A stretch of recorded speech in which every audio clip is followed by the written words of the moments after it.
Tamil Senior February 2013. Get ready. 10 seconds. 5 seconds. Start. இந்த கொள்கை விளக்க குறிப்பில் 7 அம்சங்களை பற்றி குறிப்பிட்டிருக்கிறார்கள். முதலாவது, பாதுகாக்கப்பட்ட குடிநீருக்கு முக்கியத்துவம் கொடுக்கப்பட்டிருக்கிறது. எல்லா கிராமங்களுக்கும் பாதுகாக்கப்பட்ட குடிநீர் விரைவில் வழங்கப்பட வேண்டும். ஏனெனில் காலரா, மஞ்சள் காமாலை போன்ற நோய்கள் தண்ணீர் மூலம்தான் பரவுகின்றன. ஆகவே இத்தகைய நோய்களை பரவாமல் தடுக்கும் வகையில் எல்லா கிராமங்களுக்கும் விரைவில் பாதுகாக்கப்பட்ட குடிநீர் வழங்கப்பட வேண்டுமென கேட்டுக்கொள்கிறேன்.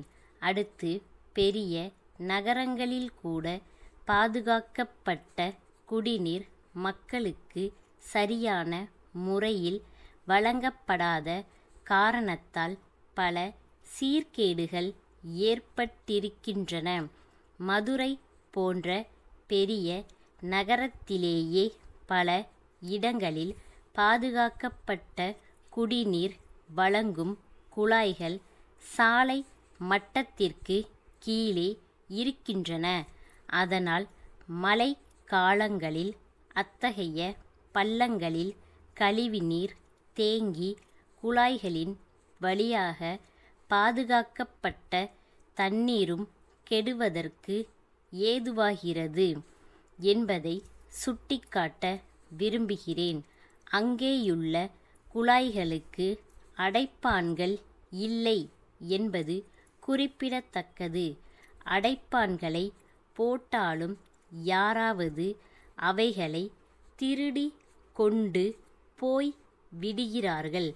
ஆகையால் அவ்வாறு திருடி கொண்டு போகாதவாறு அவைகளை அமைத்தால் நன்றாக இருக்கும்.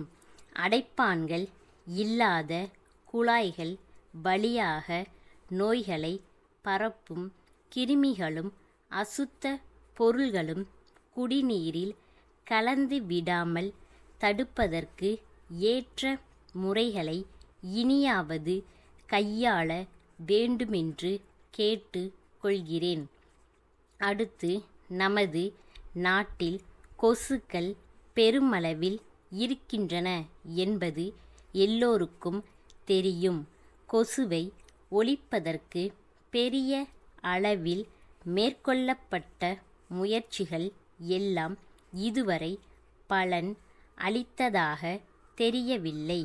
கொசு தொல்லை காரணமாக நாட்டில் யானைக்கால், மூளைக்காய்ச்சல் போன்ற வியாதிகள் பெருமளவுக்கு பெருகி கொண்டிருக்கின்றன என்பதை நாம் உணர வேண்டும். அண்மையில் நம் மாநிலத்தில் சில கிராமங்களில் யானைக்கால் வியாதி பரவியிருக்கிறது.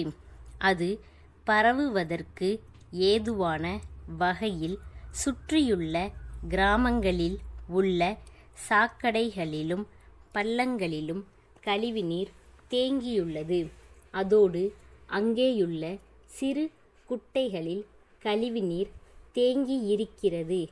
இதன் காரணமாக அசுத்தமான கொசுக்கள் பெருமளவில் உற்பத்தியாகி அந்த கிராமங்களில் உள்ள மக்களில் பல பேர் யானைக்கால் வியாதியால் பீடிக்கப்பட்டிருக்கிறார்கள்.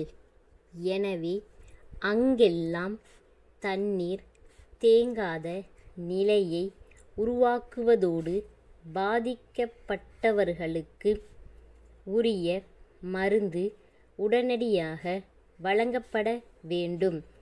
மருத்துவமனைகளிலிருந்து மருந்துகளும் உணவு பொருள்களும் அதிகமான அளவுக்கு களவு போவதை தடுப்பதற்கு கடும் நடவடிக்கைகளை அரசு மேற்கொள்ள வேண்டும். மாண்புமிகு அமைச்சர் அவர்கள் அடிக்கடி மருத்துவமனைகளுக்கு சென்று இம்மாதிரியான தவறுகளை கண்டுபிடித்து உரிய நடவடிக்கை எடுத்து வருகிறார்கள். எனினும் அந்த போக்கு இன்னும் தொடர்ந்து இருப்பதாக தெரிகிறது. இது குறித்து அரசு கடுமையான நடவடிக்கை மேற்கொள்ள வேண்டும். மதுரை மணிவண்ணன் புத்தக விற்பனையாளர்கள் சிவகங்கை ராஜா உயர்நிலைப் பள்ளி தலைமை ஆசிரியருக்கு எழுதுகின்ற கடிதம். அன்புடையீர், நாங்கள் மிக நீண்ட காலமாக புத்தக விற்பனையில் ஈடுபட்டுள்ளோம் என்பது தங்களுக்கு நன்கு தெரியும். தற்போது புத்தகங்களின் பொருளடக்கம் மாற்றப்பட்டுள்ளது. வெவ்வேறு வகுப்புகளுக்கு வெவ்வேறு விதமான பாடங்கள் புகுத்தப்பட்டுள்ளன என்பது தாங்கள் அறிந்ததே. அதற்கேற்ப நாங்கள் புது புத்தகங்களை அச்சிட்டு தயார் செய்துள்ளோம். அதோடு கூட மாணவர்களுக்கு தேவைப்படும் நோட்டு புத்தகங்களையும் நாங்கள் தயாரித்துள்ளோம். அவை கவர்ச்சிகரமான வண்ண அட்டைகளை கொண்டவையாக அமைந்துள்ளன. மாணவர்கள் இவற்றை விரும்பி வாங்குவார்கள் என்கிற பூரண நம்பிக்கை எங்களுக்கு இருக்கிறது. இவை மாணவர்களுடைய படிக்கும் ஆர்வத்தை தூண்டும் வகையில் அமைந்துள்ளன.